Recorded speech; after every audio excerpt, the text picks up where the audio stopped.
Hello there, I'm Jonathan Downey. I am here to demonstrate a, a condition called hold conditioning. It's a way to keep your dog from running away when they get a bumper as you throw it, or even doesn't even matter what size of a bumper, they still won't retrieve it. And you wonder why. Well, there is a process called hold conditioning that will help them to retrieve and be able to condition their minds to be able to retrieve any object. If it's a bumper, or even if it's an antler, a rubber antler, or even a real antler, they have a hard time retrieving it. So what I want to do is I want to demonstrate what a conditioning treatment is. And I'm going to demonstrate with my friend Olive. Ready? Come here. Now, in order to do this, you have to have a table or some kind of flat raised surface to get the dog off the ground and get his feet off the ground. That takes away the security of the pup and be able to work with them. Now what I'm going to do, you have to tether them as well. And what I'm going to do, what I did was I hooked up a leash on the other side of this doorknob with a few rubber bands in order to tether my friend Olive here.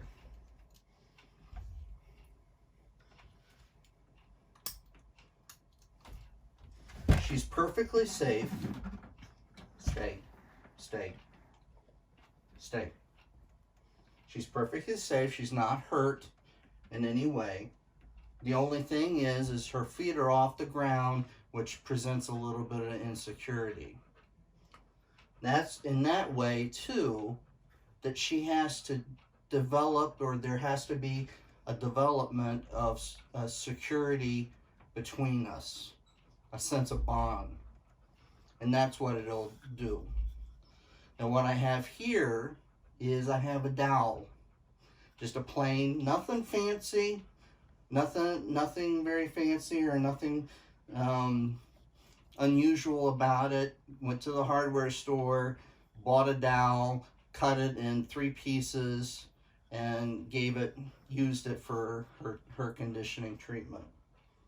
Now what I do is I go getting her gums out of the way so her teeth don't get pinched by her gums. Then I open up the bottom mouth and then I place it in there. And then once I do that, I tell her to hold, hold, hold, hold.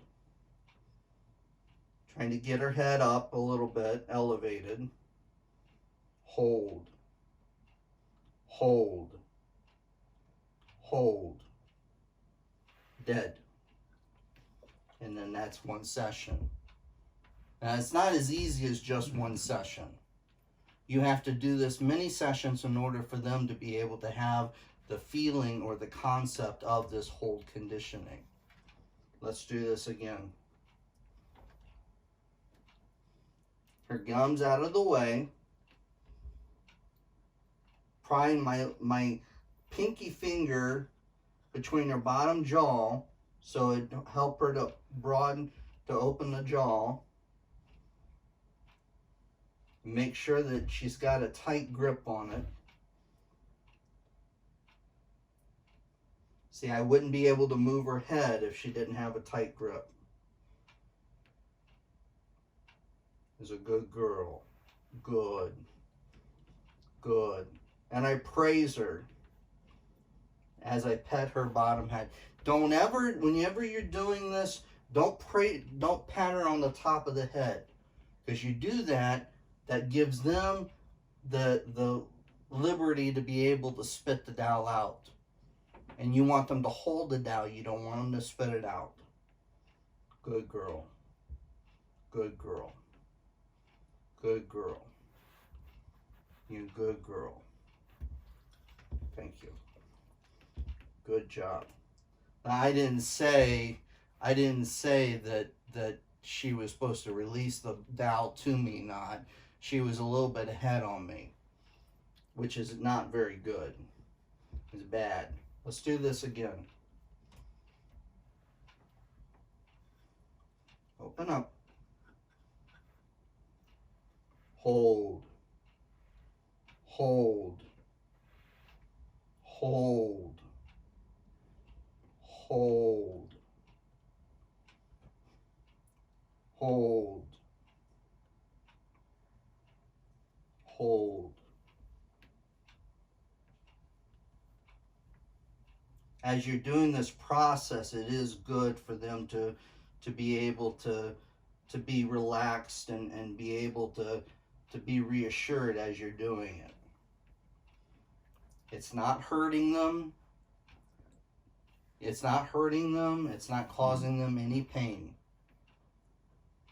Dead. Dead. Dead.